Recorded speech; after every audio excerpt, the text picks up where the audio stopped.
Hello everyone, myself Shankar Kumar, Assistant Professor, Civil Engineering Department. In this lecture, we have to discuss Unit number 2 of Advanced Surveying according to JOT 5th Semester Diploma. तो आज की class में हम लोग unit 2 का discuss करेंगे। Unit 2 में आपको कौन कौन से टॉपिक पढ़ने हैं एडवांस सर्वेइंग टॉपिक के चैप्टर में, जिसमें सबसे पहले आता है ट्रिग्नोमेट्रिक लेवलिंग। ट्रिग्नोमेट्रिकल लेवलिंग में आपको पढ़ने होंगे कि एलिवेशंस और डिस्टेंस का क्या रिलेशन होते हैं। इंस्ट्रूमेंट कुछ एलिवेशन पर होंगे, कुछ डिस्टेंस पर होंगे, वहाँ से आपको आरएल कैलकुलेट करना होगा। रिफरेंस रिफ्रैक्शन और कर्वेचर करेक्शन के बारे में पढ़ना होगा। ठीक है, एक्सियल सिग्नल करेक्शन के बारे में पढ़ना होगा। तो ये सब इसमें आपको टॉपिक पढ़ने हैं। तो डिस्कस करते हैं एक एक करके। सबसे पहले इंट्रोडक्शन ट्रिग्नोमेट्रिक लेवलिंग के बारे में कि क्या क्या ट्रिग्नोमेट्रिकल लेवलिंग में आता है। तो trigonometrical levelling is the process of determining the difference of elevation. Trigonometrical levelling का मतलब ये है, यह एक प्रोसेस है डिटरमाइन करने का। क्या डिटरमाइन करेंगे? तो डिफरेंस ऑफ एलिवेशन को डिटरमाइन करने का प्रोसेस होता है। क्या प्रोसेस है? तो ट्रिग्नोमेट्रिकल लेवलिंग। जनरली लेवलिंग क्या होता है? लेवलिंग होता है कि जितना भी हमको हाइट मिलते हैं ग्राउंड लेवल में, जो भी अप्स एंड डाउन मिलते हैं, जैसे कोई ग्राउंड लेवल इस तरह से है, तो इसमें जितना भी आपका हाइट का डिफरेंस आता है, ठीक है, वो आपका कहलाएगा क्या? लेवलिंग। लेकिन ट्रिग्नोमेट्रिकल लेवलिंग का मतलब हो गया कि जितना भी आपका एलिवेशन पर, एलिवेशन मतलब कि ये तो ग्राउंड में एलिवेशन तो नॉर्मल सा है कि ये अपना ग्राउंड का ही शेप का एलिवेशन है। अगर आपका इस पे कोई ऑब्जेक्ट रखा हुआ है, या ऑब्जेक्ट का हाइट कुछ ज़्यादा है इंस्ट्रूमेंट हाइट के रिस्पेक्ट में, तो उसका कैलकुलेशन हम लोग इस चैप्टर में हम लोग करेंगे। ठीक है, of station from observe vertical angle, कुछ वर्टिकल एंगल के रिस्पेक्ट में, नॉन डिस्टेंस पर, वहाँ डिस्टेंस आपको पता होता है, which are assume to be either horizontal और geodetic length at mean sea level. तो कहने का मतलब कि ट्रिग्नोमेट्रिकल लेवलिंग हम लोग क्या इसमें डिस्कस करेंगे, किसके बारे में? तो हम लोग किसके बारे में पढ़ेंगे? यहाँ पर पढ़ेंगे एलिवेशन, डिफरेंस ऑफ एलिवेशन के बारे में। जहाँ पर वहाँ उसका एलिवेशन कैलकुलेट करना होगा जहाँ पर हमको वर्टिकल एंगल हमें पता होंगे, या फिर उसका डिस्टेंस पता होगा, या फिर वहाँ के हॉरिजॉन्टल या जियोडेटिक लेंथ पता होंगे। तो उन सभी का हम लोग यहाँ पर कैलकुलेशन करेंगे।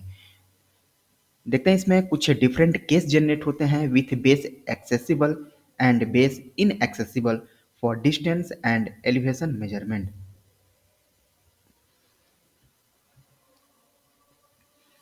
In order to get the difference in elevation between the instrument station and the object under observation, we shall consider the following case.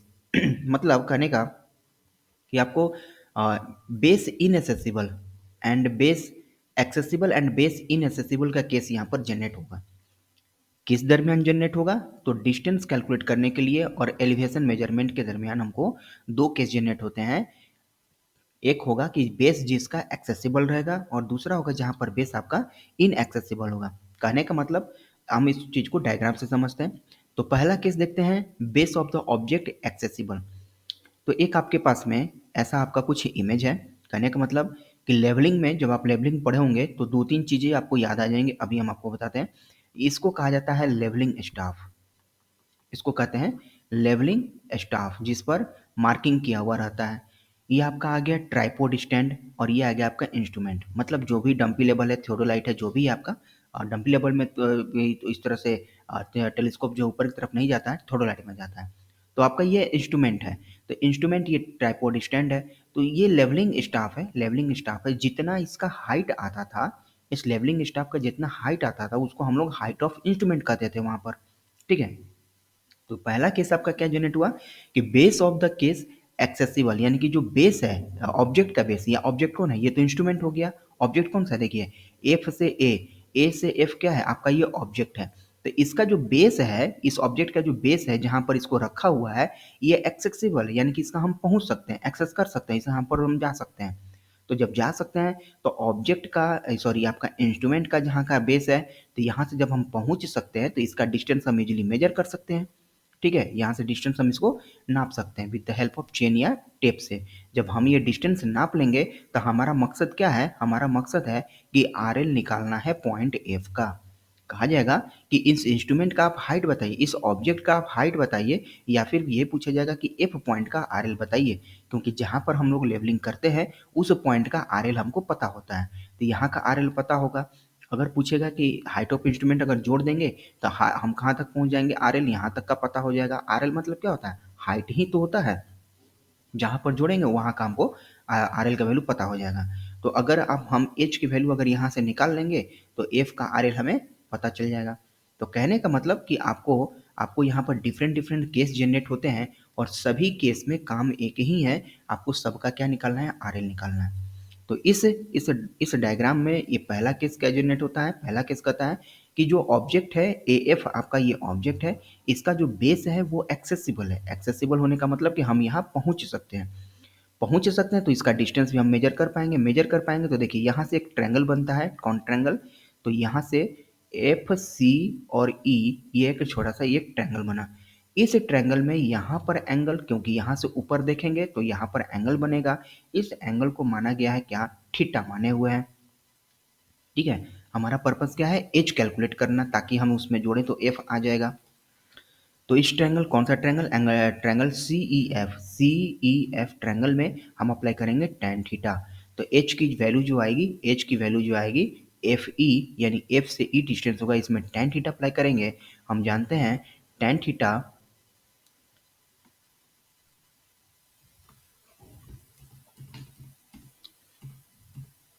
हाँ जानते हैं tan थीटा बराबर क्या होता है, tan theta is equal to जितना आपका परपेंडिकुलर है, यानी कि लंब बट्टा में आधार होता है। ठीक है, परपेंडिकुलर अपॉन बेस, तो इसकी वैल्यू कितना, एफ से ई का डिस्टेंस, ये आपको कैलकुलेट करना है, जो कि ये आपका एच है। ठीक है, एंड आधार क्या है, तो सी से ई का डिस्टेंस है। तो एफ से ई जो है tan थीटा बराबर क्या लिख सकते हैं, एफ से ई है एच एंड सी से ई हमने क्या माना हुआ है, डी। तो एच बराबर लिख सकते हैं क्या, डी tan थीटा। तो यही वैल्यू को यहाँ पर हमने लिख रखा है कि एच इज इक्वल टू क्या है, डी tan थीटा होगा। जब एच हमें मिल जाता है तब हम आर एल निकालेंगे, किसका आर एल, पॉइंट एफ का। कैसे निकालेंगे, तो आर एल हमें बेंचमार्क का आरएल पता होता है। बेंचमार्क मतलब क्या हुआ कि वह पॉइंट जिसके रेफरेंस में हम लोग कुछ मेजरमेंट करना शुरू करते हैं, उस पॉइंट को, उस रेफरेंस पॉइंट को बेंचमार्क कहा जाता है। तो उस बेंचमार्क का यहाँ का हमें आरएल पता होता है, जहाँ से हम लोग काम करना शुरू करते हैं। तो इस आरएल में अगर हम एस को जोड़ देते हैं तो हम पहुंच जाएंगे इस डॉटेड लाइन तक में, और इस डॉटेड लाइन तक पहुंच गए तो फिर एच जोड़ देंगे तो हम पहुंच जाएंगे कहाँ, पॉइंट एफ पर। तो आर एल ऑफ एफ निकालने के लिए क्या कहेंगे, R L of bench mark, जो कि आपको पहले से पता होता है, एस जो कि आप कैलकुलेट कर सकते हैं इसका कितना हाइट ऑफ इंस्ट्रूमेंट है, एंड एच जो इस मेथड से हम कैलकुलेट करेंगे। तो सारा वैल्यू पुट करेंगे तो हमको आर एल ऑफ एफ की वैल्यू यहाँ पर मिल सकता है। ठीक है, यहाँ से हम डी एच की वैल्यू यहाँ पर डी tan थीटा पुट कर दिए। तो ये हो गया आपका फर्स्ट केस, जो कि जनरेट होता है base of the object accessible के केस में। सेकेंड केस की बात करते हैं, बेस ऑफ द ऑब्जेक्ट इनएसेसिबल। यहाँ पर ऑब्जेक्ट का बेस इनएसेसिबल होगा, यानी कि वहाँ पहुँचना मुश्किल होगा।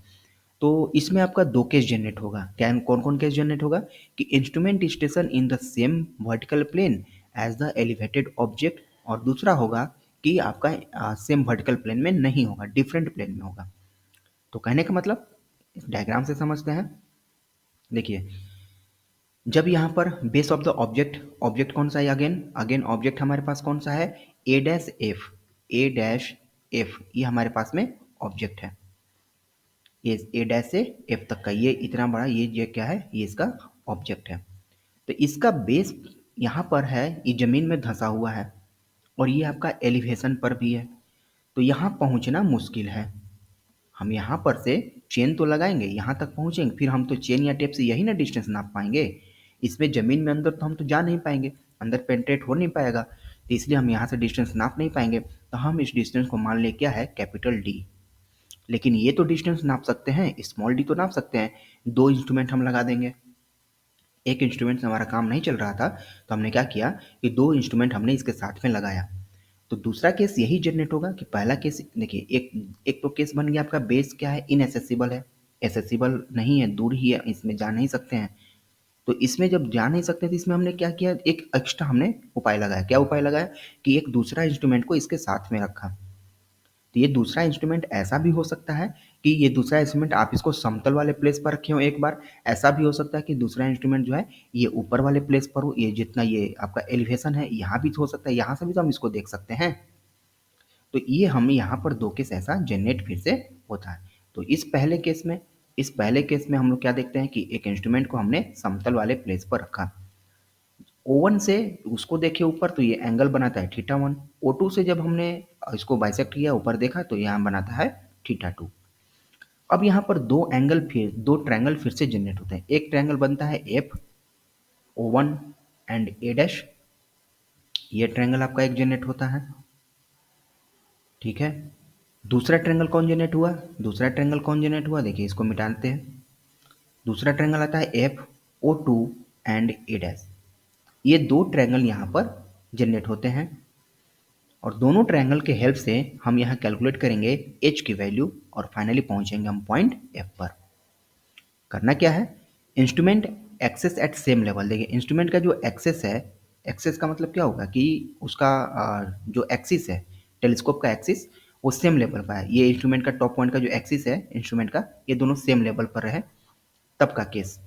दूसरा केस हम लोग आगे डिस्कस करेंगे। इस केस में ट्रायंगल O1 ए डैश एफ, यानी कि देखिए मैं इसको कलर कर रहा हूँ, O1 से ए डैश से फिर हमारा एफ। इस ट्रायंगल में एच की वैल्यू हम क्या निकाल सकते हैं, एच बराबर again D tan theta. Tan theta लगाएंगे यहाँ पर, टेन थीटा 1 है तो टेन थीटा 1 करेंगे, लंब बट्टा में आधार और इसके साथ में मल्टीप्लाई करेंगे तो एच की वैल्यू मिल जाएगी डी टेन थीटा 1।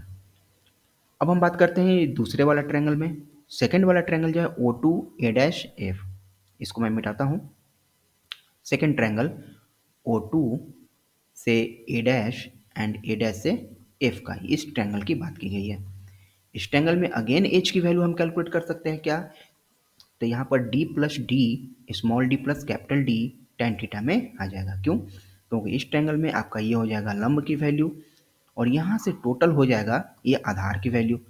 तो लंब बट्टा में आधार हो जाएगा टेन थीटा 2 और टेन थीटा 2 की वैल्यू हमारे पास आ जाएगी H is equal to D plus D tan theta 2।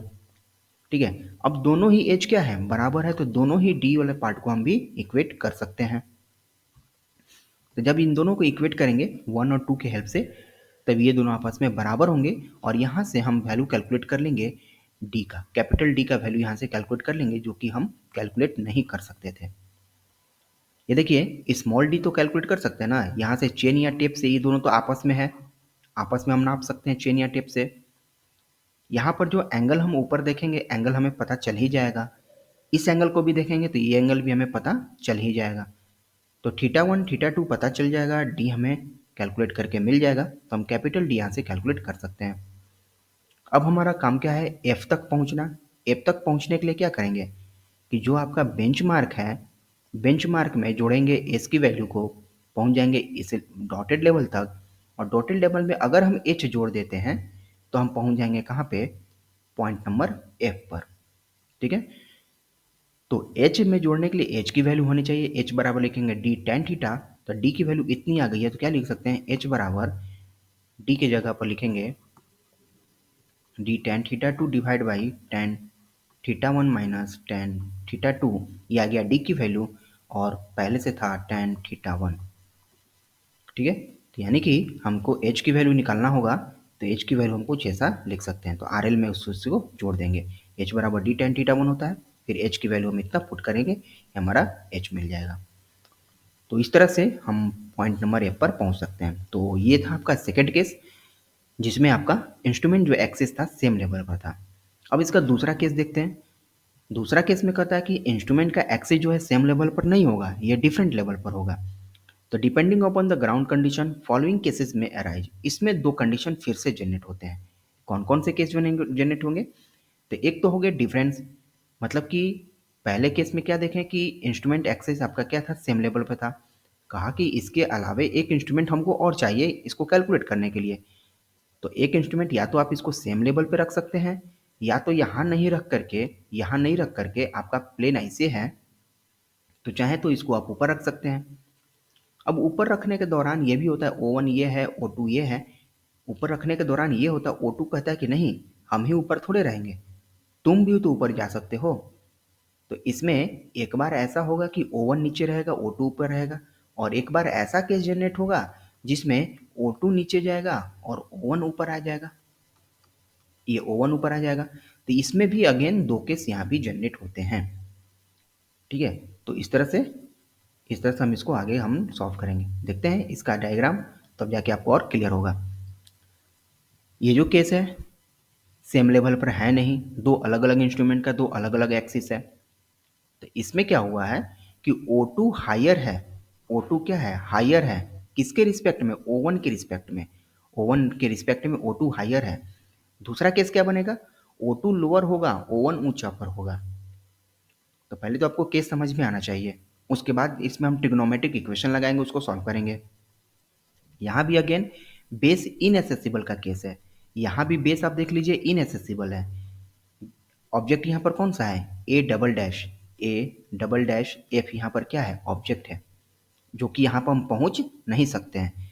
तो सबसे पहले यहाँ कैपिटल डी निकालेंगे, किसके हेल्प से निकालेंगे, स्मॉल डी, थीटा 1 और थीटा 2 के हेल्प से। तो यहाँ पर भी आप ध्यान देंगे तो देखेंगे यहाँ भी आपको ट्रायंगल बन रहे हैं। कौन कौन ट्रायंगल बन रहे हैं, पहले हम इंस्ट्रूमेंट की बात कर लें। ये पहला इंस्ट्रूमेंट जिसमें हमने थीटा 1 लिखा हुआ है, इसको मैं कलर करने जा रहा हूँ। इस ट्रायंगल में क्या देखते हैं कि यहाँ से जो हाइट होगा, इसके हाइट को माने हुआ है क्या, h1। जो छोटे वाला जो इंस्ट्रूमेंट ऊपर में है, इसका हाइट माना हुआ है h2। तो इसका जो आपका स्टाफ रीडिंग आएगा, S2 और S1 जो है स्टाफ रीडिंग, पहले इंस्ट्रूमेंट के लिए हमेशा अगर पहला इंस्ट्रूमेंट आप यूज किए हैं तो हमेशा उसका नाम हर जगह 1 रखेंगे। दूसरा वाले के लिए अगर 2 यूज किए तो हमेशा हर जगह उसको 2 ही प्लेस करेंगे। O1 है इंस्ट्रूमेंट नंबर 1, तो हाइट भी इंस्ट्रूमेंट नंबर 1 का दिए हैं और स्टाफ रीडिंग भी 1 दिए हैं। तो कहने का मतलब कि देखिए यहाँ पर आप S2 में से S1 घटाएंगे तो ये वैल्यू मिल जाएगा, ठीक है। तो इसको हम H2 माइनस S1 को स्टाफ रीडिंग को S लिखते हैं। आप थोड़ी लाइट में पढ़े होंगे इसको कि H2 माइनस S1 हम लोग घटाते हैं तो S मिलता है, वो स्टाफ रीडिंग आता है, ठीक है, स्टाफ इंटरसेप्ट होता है। यहाँ से हमको ये वैल्यू कैसे मिलेगा, तो यहाँ देखिए H1 में से H2 को घटाएंगे तब हमको ये वैल्यू मिल जाएगा जिसको हमने S कहा है। यानी कि हम कह सकते हैं कि H1 माइनस H2 किसके बराबर होगा, H2 माइनस S1 का, जिसको हम मान लेते हैं कि S के बराबर है। जो H1 की वैल्यू आएगी, जो H2 का वैल्यू आएगा, इस बड़े वाले में से छोटे को घटाएंगे तो हमें यही ना वैल्यू मिलेगा, और ये वैल्यू तो यहाँ पर H2 में से S1 को घटाने से मिल रहा है। तो दोनों ही हमारा क्या है, इक्वल है, ठीक है। तो इस तरह से आगे बढ़ते हैं। आप ट्रायंगल देखते हैं कि in triangle O1 dash A double dash F, O1 dash ये है, A डबल डैश ये है, F जो कि अभी हमने कलर किया हुआ है, इस ट्रायंगल की बात की जा रही है। इस ट्रायंगल में हम क्या निकाल सकते हैं, H1 बराबर क्या आ जाएगा, अगेन D tan थीटा 1। यहाँ पर हम H1 की वैल्यू पुट कर दिए, कैलकुलेट कर लिए। इस ट्रायंगल में tan थीटा अप्लाई करेंगे, tan थीटा 1 तो लंब बट्टा में आधार, और यहाँ से H1 की वैल्यू मिल जाएगी D tan थीटा 1। अब बात करते हैं हम लोग दूसरा triangle O2 dash A dash F, यानी कि इस ट्रायंगल की बात कर रहे हैं, ये छोटे वाले ट्रायंगल, इस ट्रायंगल इसको मिटाना पड़ेगा।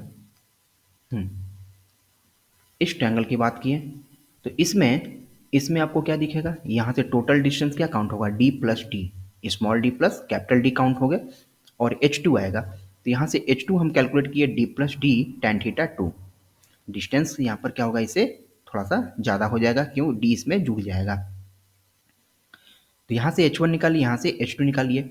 अब हम काम क्या करेंगे, H1 में से H2 को घटाएंगे, तो यहाँ भी हम 2 में से 1 को घटाएंगे, H1 में से H1 को, सॉरी यहाँ से लिखना था 1 में से 2 को घटाएंगे, H1 माइनस H2 को घटाएंगे।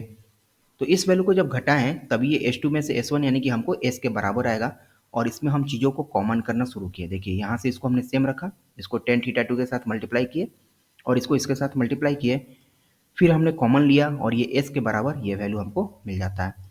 जब ये S के बराबर मिल जाता है, हमारा पर्पस क्या है, हमारा पर्पस है कैपिटल D कैलकुलेट करना, कि कैपिटल D हमें नहीं मिल रहा है, हमारे पास वैल्यू D की मिलेगा तो थीटा 1 का मिलेगा, थीटा 2 का मिलेगा। तो यहाँ से कैपिटल D की वैल्यू कैलकुलेट करते हैं तो हमारे पास में ये वैल्यू मिल जाती है। कुछ नहीं करना है, आप इसको क्रॉस मल्टीप्लाई कीजिएगा, इसको डिवाइड में ले आएंगे तो हमें ये वैल्यू मिल जाता है। अब आपको चाहे तो H1 निकालिए, चाहे तो H2 निकालिए। H1 निकालेंगे तो यहाँ D की वैल्यू यहाँ पुट करना पड़ेगा आपको, H2 निकालेंगे तो D की वैल्यू यहाँ पुट करना पड़ेगा। और अगर आपको F का RL निकालना है तब आप क्या करेंगे, RL ऑफ बेंचमार्क का RL जोड़ लेंगे, चाहे तो O1 चाहे तो O2 का। सपोज अगर आप O1 का निकालते हैं, O1 का बेंचमार्क अगर पता है आपको, तो RL ऑफ F के क्या करेंगे, O1 के बेंचमार्क में जोड़ेंगे क्या, इसका हाइट कितना है, तो आपका ये S1 है।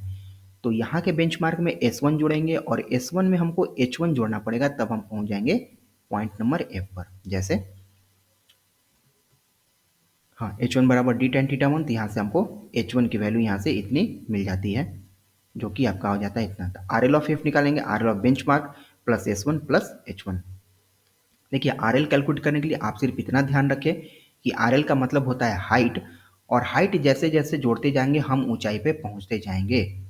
कहने का मतलब कि आपको एफ तक पहुंचना है, यहाँ तक अगर आर एल पता है तो इसमें हम इतना का आर एल जोड़ देंगे। इतना क्या है, ये S1 है, तो S1 जोड़ेंगे तो इस डॉटेड लाइन तक पहुंचे, और यहाँ से H1 जोड़ देंगे तो हम पहुंच जाएंगे F तक। अगर आपको O2 का आर एल पता है तो इस O2 में हम इसका हाइट जोड़ेंगे, किसका, H2 का हाइट जोड़ देंगे, और H2 का हाइट जोड़ेंगे तो पहुंच जाएंगे डॉटेड लाइन तक, और यहाँ से हम H2 जोड़ देंगे तो फिर पहुंच जाएंगे F पॉइंट तक। इस तरह से आप इन चीज़ों को कैलकुलेट कर सकते हैं। तो उम्मीद है इतना चीज़ें आपको क्लियर हुई होंगी। बात करते हैं अपने अगले टाइप्स पर, जहाँ कहता है कि O1 हायर पे होगा O2 के रिस्पेक्ट में, यानी कुछ ऐसा डायग्राम बनेगा, O1 ऊंचाई पे चला जाएगा, O2 नीचे रहेगा। यहाँ भी मकसद हमारा क्या है, F का RL निकालना। कैसे निकालेंगे, जब तक हमें ये D पता नहीं चलेगा। इन दोनों के बीच का डिस्टेंस तो हम ऐसे नाप सकते हैं, ठीक है। तो यहाँ पर हमको क्या निकालना होगा, F की वैल्यू को कैलकुलेट करना होगा। यहाँ भी हम दो तरह का ट्रायंगल यूज करेंगे। एक ट्रायंगल आएगा FO1A and FO2A double dash का, ठीक है। यहाँ भी दो तरह का ट्रायंगल हम यूज करेंगे। यहाँ भी देखिए H2 में से H1 घटाएंगे तो हमें ये वैल्यू मिल जाएगा, जिसको हम S बोल रहे हैं। H2 में से H1 घटाएंगे, और यहाँ पर आपका H2 ये है, और बड़े वाले का आप S1 मान लीजिए, S1। तो यहाँ पर S1 में से S2 को घटाना पड़ेगा, तब आपको ये मिलेगा। तो ये पुराना वाला, ये पहले वाला का लिखा है, इसको हम लिखना पड़ेगा H2 माइनस H1, उसके बाद S1 minus H2 is equal to S हो जाएगा। नहीं तो आप उल्टा करिएंगे, माइनस कॉमन लेंगे तो आपको ये चीज़ें भी सही आ जाएंगी। माइनस होगा तो दोनों में कॉमन होगा, माइनस कॉमन होगा तो ये उल्टा हो जाएगा, ठीक है। तो इस तरह से आप इसको लिख सकते हैं। अब यहाँ भी हम आपको क्या करेंगे, ट्रायंगल में ले आएंगे। ट्रायंगल कौन कौन सा बनेगा, तो देखिए O1 dash A dash F, ये रहा O1 डैश, ये रहा A डैश, और ये रहा आपका F। यानी इस ट्रायंगल की बात अगर करेंगे तो हमको किसका वैल्यू मिलेगा, H1 का मिलेगा। H1 बराबर फिर से क्या लिखेंगे, D tan थीटा वन, तो D tan theta one H1 लिख दिए। सिमिलरली हम दूसरा ट्रायंगल की बात करेंगे। कौन सा दूसरा ट्रायंगल कौन सा, तो देखिए O2 A double dash, and यहाँ से ये जो बड़े वाला ट्रायंगल मिला, इसमें आपका distance D plus D add होगा, और H2 के वैल्यू निकलेगा D plus D tan theta two. Again इस रूल को अप्लाई करेंगे, H2 में से H1 को घटाएंगे, फिर यहाँ से हमें ये वैल्यू मिलेगी, और यहाँ भी हमारा मकसद क्या है, कैपिटल D की वैल्यू निकालना। अपने में क्रॉस मल्टीप्लाई करेंगे और मल्टीप्लाई करेंगे, कॉमन लेंगे, यहाँ से आपको कैपिटल D की वैल्यू आपको कैलकुलेट करना होगा, जो कि आएगा S के टर्म्स में। जब ये D निकल जाता है तब आप यहाँ से H1 निकाल सकते हैं tan थीटा वन रख करके, या चाहे तो tan थीटा टू रख के निकाल सकते हैं यहाँ से, ठीक है। ये D प्लस डी की वैल्यू रखेंगे तो यहाँ से हमें H2 भी मिल जाएगा। अब हमको F का RL चाहिए, F का हमें हाइट चाहिए, F तक पहुँचना है। कैसे पहुँचेंगे, अगर मान लिया कि O2 का आपका बेंचमार्क पता है, O2 का आपका बेंचमार्क पता है, तब इसमें क्या जोड़ेंगे, इसमें जोड़ देंगे H2। H2 में जोड़ देंगे, कहाँ पहुँच गए, इस पॉइंट तक। इसमें क्या जोड़ेंगे, H2। इसमें अगर हम H2 जोड़ देते हैं तो कहाँ पहुँच जाएंगे हम लोग, पॉइंट नंबर F पर।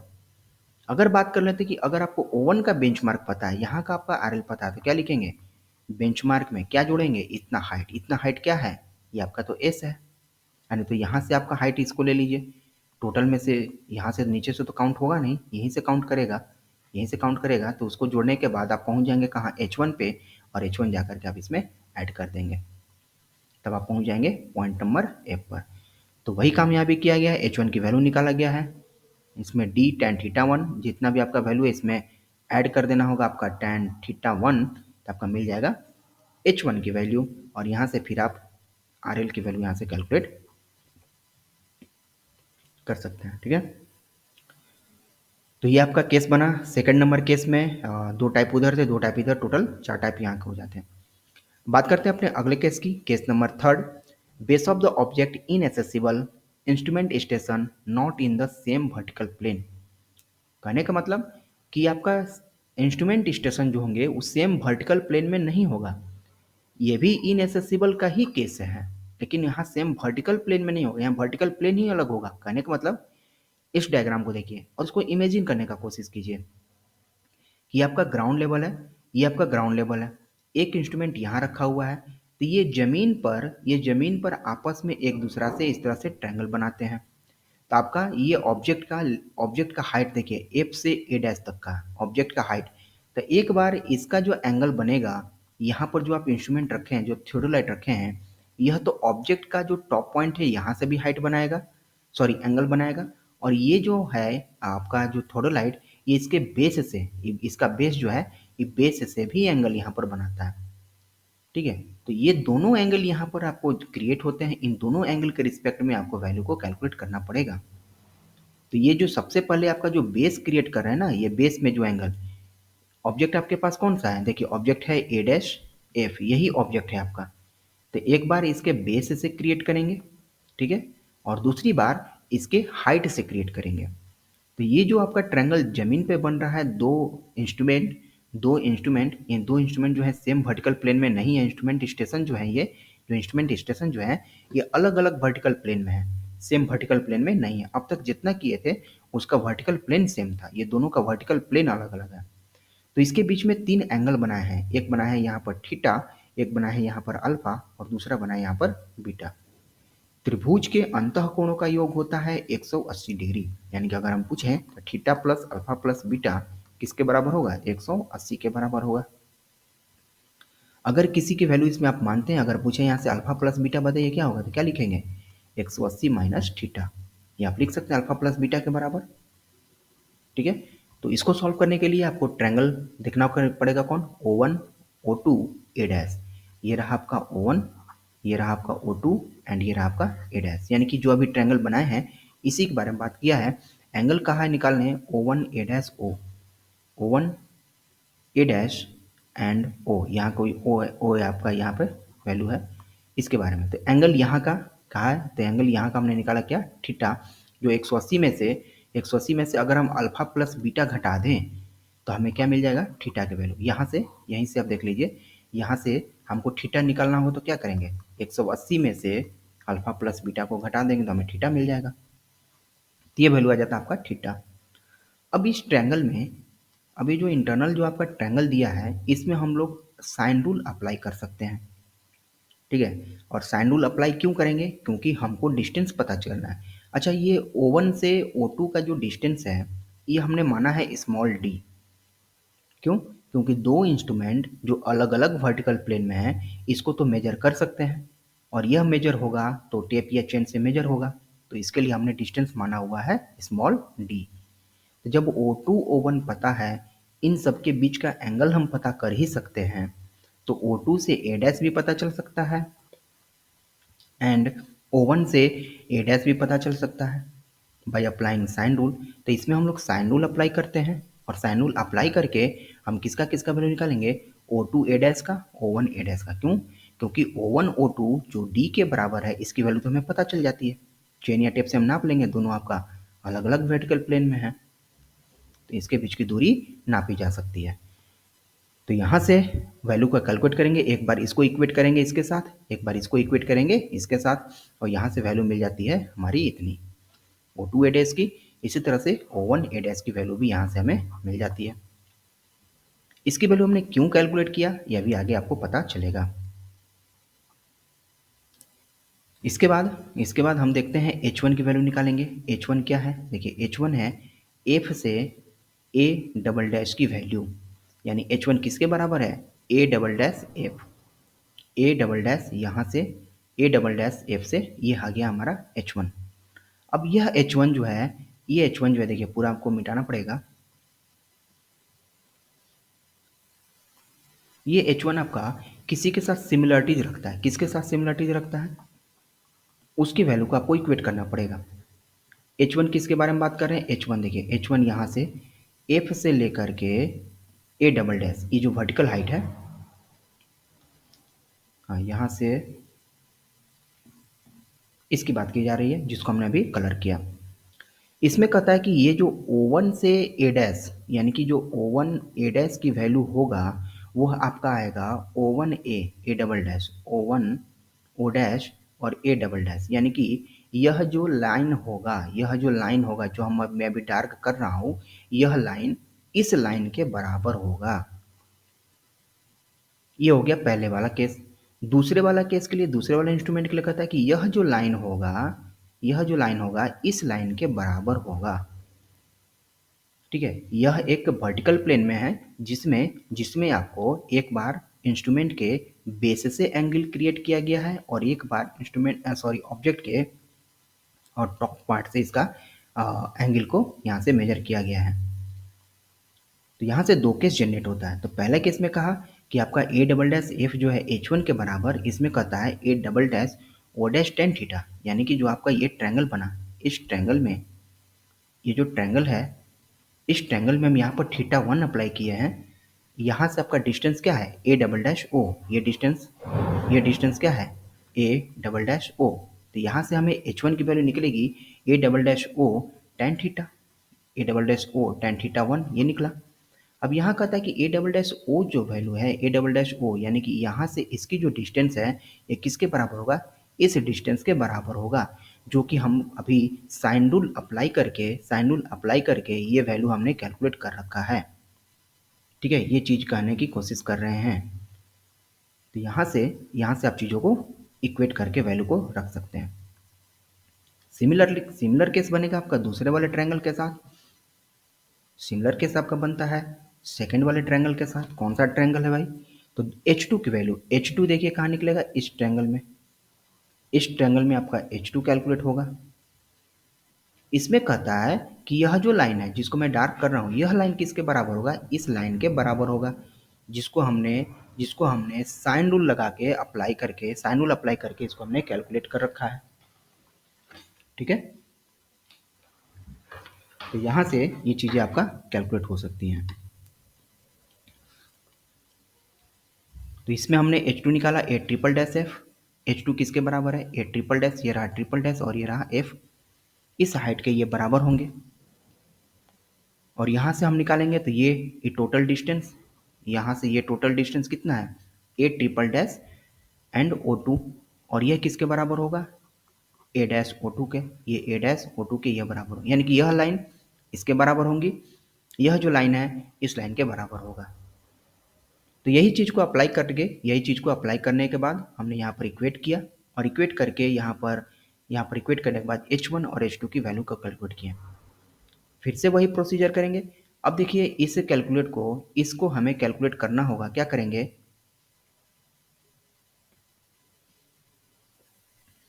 अगेन H2 और H1 का हमें ऑपरेशन करना होगा, S2 और S1 का ऑपरेशन करना होगा। तो इस तरह से हम कैलकुलेट कर सकते हैं RL ऑफ F निकालने के लिए। इस RL ऑफ F को निकालने के लिए हमें क्या करना होगा? अगर आपको O1 का बेंचमार्क अगर पता है तो हम जोड़ेंगे इसमें S1, तो हम पहुंच जाएंगे डॉटेड लाइन पर, और इस S1 में अगर H1 जोड़ देंगे तो पहुंच जाएंगे F पर। ठीक है, अगर आपको O2 का RL पता है, तो इसमें जोड़ेंगे आप इंस्ट्रूमेंट हाइट यहाँ का, और इसमें जोड़ेंगे हम लोग H2, तो पहुंच जाएंगे हम पॉइंट नंबर F पर। ठीक है, तो S1 की वैल्यू अगर आपको पता है तो S1 जोड़ेंगे, S2 की वैल्यू पता है तो S2 जोड़ेंगे, और H1 जो अभी हम कैलकुलेट किए हैं उस S1 को यहाँ पर आप यूज कर सकते हैं, H1 को, और इस तरह से आप वैल्यू को कैलकुलेट कर सकते हैं। अगर आपका H2 पता है तो H2 जोड़ेंगे उसमें, और इस तरह से आप H2 को भी यहाँ पर यूज कर सकते हैं यहाँ से। तो इस तरह से हम चीज़ों को कैलकुलेट कर सकते हैं। तो उम्मीद है आज का ये लेक्चर आपको समझ में आया होगा। आज के क्लास में हम लोग डिस्कस किए कि एलिवेशन और डिस्टेंस को कैलकुलेट करेंगे जब डिफरेंट केसेज अराइज होंगे, जब इंस्ट्रूमेंट आपका सेम लेवल में होगा, जब इंस्ट्रूमेंट आपका डिफरेंट लेवल में होगा, जब बेस एक्सेसिबल होगा, जब बेस इनएक्सेसिबल का होगा। तो यहीं पर टोटल हम डिस्कस किए। आज का क्लास यहीं ख़त्म करते हैं। मिलते हैं अपने नेक्स्ट क्लास में कुछ नए टॉपिक के साथ। Thank you.